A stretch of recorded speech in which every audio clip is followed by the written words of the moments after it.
ഒരു KSRTC bus നമ്മളെ വണ്ടി കൊണ്ട് ഇടിച്ചു കഴിഞ്ഞാൽ നമുക്കെന്ത് ചെയ്യാൻ പറ്റും? KSRTC ഓരോ ബസ്സിനും അല്ല ഇൻഷുറൻസ് വരുന്നത്. KSRTC വന്നിട്ട് ഒരു ഗ്രൂപ്പ് ഇൻഷുറൻസ് ആണ്.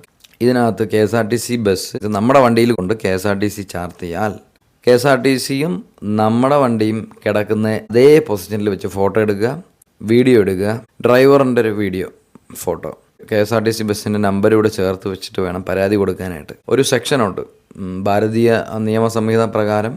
ആ ഒരു സെക്ഷൻ ഇടുക, ജീവന് ഭീഷണിയായിട്ട് ഡ്രൈവിംഗ്, അത്തരത്തിലൊരു സെക്ഷൻ ഇങ്ങ് ചാർജ് ചെയ്യുക. ഇത് ആക്ച്വലി ഡ്രൈവറിൻ്റെ പേരിലാണ് ഈ ഒരു കേസ് വരുന്നത്. അപ്പോൾ ഇത്തരത്തിലൊരു സെക്ഷൻ യൂസ് ചെയ്ത് കഴിഞ്ഞാൽ വളരെ പെട്ടെന്ന് തന്നെ കാര്യങ്ങളൊക്കെ ഒരു തീരുമാനമായി കിട്ടും. അപ്പോൾ നമ്മളിനി KSRTC ആണോ വലിയ ആനവണ്ടിയാണെന്ന് പറഞ്ഞിട്ട് നമ്മൾ മാറി നിൽക്കുമൊന്നും വേണ്ട. കാരണം ഈ ഒരു സെക്ഷൻ അവിടെ ചെന്ന് സാർ ഇന്ന ആളുടെ പേരിൽ എൻ്റെ വണ്ടി കൊണ്ട് ചിടിച്ചതിൻ്റെ പ്രൂഫും കാര്യങ്ങളൊക്കെ എന്നെ ഉണ്ട്, വീഡിയോ പുള്ളിയുടെ ഫോട്ടോ ഇതാണ്, പിന്നെ വണ്ടി കിടക്കുന്ന രീതി ഇങ്ങനെയാണ് എന്ന് പറഞ്ഞിട്ട് ഇന്ന സെക്ഷൻ ഇട്ട് ഒരു കേസ് എടുക്കണമെന്ന് പറഞ്ഞു കഴിഞ്ഞാൽ അവർക്ക് ഒരു പരാതി കൊടുക്കുമ്പോഴത്തേക്കും അവർ റെസീപ്റ്റ് നിങ്ങൾക്ക് തരും. വെറുതെ പരാതി കൊടുത്തിട്ടിങ്ങ് വരാനല്ല, ഒരു റെസീപ്റ്റ് പോലീസ് സ്റ്റേഷനിൽ കൈപ്പറ്റി എന്ന് പറയുന്നതിന് ഒരു പരാതി കൈപ്പറ്റി എന്നുള്ളതിന് ഒരു റെസീപ്റ്റ് തരും. ആ റെസീപ്റ്റ് തന്നു കഴിഞ്ഞാൽ അവർക്ക് ഒരാഴ്ചയ്ക്കുള്ളിൽ ഇത് ഇൻവെസ്റ്റിഗേറ്റ് ചെയ്ത് നിങ്ങളെ അപ്ഡേറ്റ് അറിയിക്കണം എന്നുള്ളൊരു നിയമം ഉണ്ട്.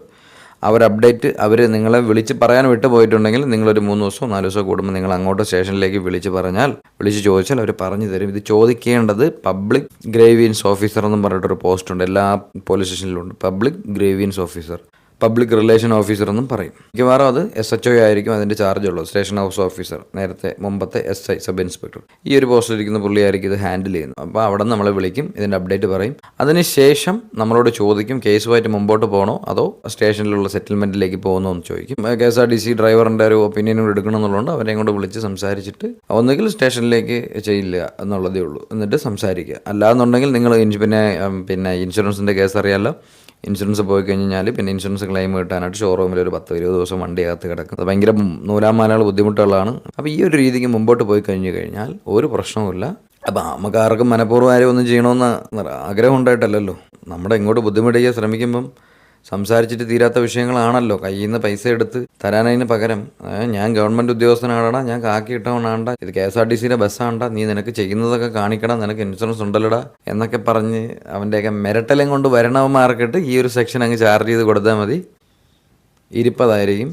അങ്ങോട്ട് പോയി അന്വേഷിക്കേണ്ട ബിഗ് ബിയിൽ പറയുന്ന കണക്ക്, ബിലാൽ പറയുന്ന കണക്ക് നമ്മൾ അന്വേഷിക്കുന്ന ആൾ നമ്മളെ തേടി വരും. അപ്പോൾ ആ ഒരു രീതിയിൽ കാര്യങ്ങൾ പോകുന്നില്ല. പക്ഷെ തെളിവ് വേണം. വണ്ടി ഇടിച്ച് കറക്റ്റ് സ്പോട്ടിൽ കിടക്കുന്നതിൻ്റെ തെളിവ് എവിടെയാണെന്നുള്ളത് കൃത്യമായിട്ട് അത് തെളിയിക്കുന്ന രീതിക്കായിരിക്കണം നിങ്ങളുടെ വീഡിയോ. അതാണ് അതിൻ്റെ പ്രൂഫ്. ഒരുപാട് പേരിലേക്ക് ഇത് എത്തിക്കണമെന്നൊരാഗ്രഹമുണ്ട്. കാരണം എനിക്കിങ്ങനെ ഒരു ഡയറക്റ്റ് ഇൻഫർമേഷൻ ഇങ്ങനെ ഒരു ഇൻസിഡൻറ്റ് ഉണ്ടായപ്പോൾ എല്ലാവരും പറഞ്ഞു അത് ഡ്രൈവറിൻ്റെ കയ്യിൽ നിന്നൊന്നും കിട്ടാൻ പോകുന്നില്ലെന്ന് പറഞ്ഞു. ഞാൻ പിന്നെ അതിൻ്റെ പിറകെ പോയപ്പോഴത്തേക്ക് എനിക്ക് സ്റ്റേഷനിൽ നിന്നൊക്കെ നല്ല രീതിക്കുള്ള സപ്പോർട്ട് ഉണ്ടായിരുന്നു. കാരണം അങ്ങനെ ആയിരുന്നു. അവിടുത്തെ ലോക്കൽസ് അടക്കം അവിടെ ഈ പറഞ്ഞ കണക്ക് നിന്ന് സംസാരിക്കുന്നതിൻ്റെ വീഡിയോയും ഉള്ളതെല്ലാം പിന്നെ വണ്ടി വന്നതിൻ്റെയൊക്കെ വീഡിയോ ഈ പറഞ്ഞ കണക്ക് എടുത്ത് കാണിക്കുമ്പോൾ നമ്മുടെ ഭാഗത്ത് തെറ്റില്ലെന്നുണ്ടെങ്കിൽ പിന്നെ നമുക്ക് പേടിക്കേണ്ട കാര്യമില്ല. ഈ ചാനൽ ആദ്യമായി കാണുന്നതാണെങ്കിൽ ഇന്ന് സബ്സ്ക്രൈബ് ചെയ്തേക്കുക. രണ്ടാമത്തെ കാര്യം, ഈ ഒരു വീഡിയോ നിങ്ങൾക്ക് ഇഷ്ടപ്പെട്ട് ഞാൻ ഈ വീഡിയോയിൽ പറഞ്ഞ കാര്യങ്ങൾ നിങ്ങളൊരു കണക്ട് ചെയ്യുന്നുണ്ടെങ്കിൽ ഈ വീഡിയോയ്ക്ക് ഒരു ലൈക്ക് കൂടെ ചെയ്തേക്കുക. മറ്റൊരു വീഡിയോ കാണുന്നവരെ 96 Official സൈനിങ് ഓഫ്. ബൈ.